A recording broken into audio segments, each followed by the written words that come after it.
10 አመት ወይ 20 አመት በኋላ ኢትዮጵያን በዚህ ሁናቴ ባየው ደስ ይለኛል ብለው የሚያስቡት ቪዥን 1 2 3ቱን ሊነግሩን ይችላሉ? የዛሬ 10 አመት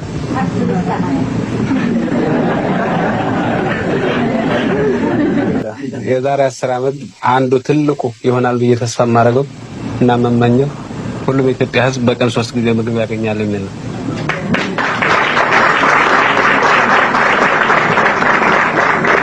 ከዛ ቀጥሎ ምናልባት በጣም የተሳካልን እንደሆነ በአመት 2 ቅያሬ 3 ቅያሬ ልብስ ያገኝ ይሆናል ብዬ ተስፋ አደርጋለሁ።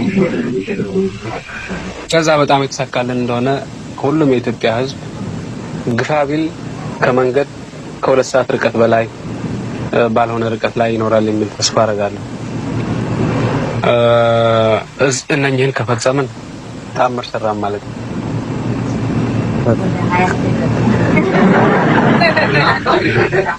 ወደ 20 ማያገባ እንደሆነ ትምህርት ቤቱም ክሊኒኩም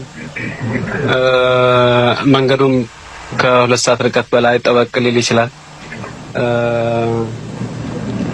3 ጊዜ በቀን መብላት ብቻ ሳይሆን ማማረጥም የምግብ አይነት ማማረጥም ሊኖር ይችላል።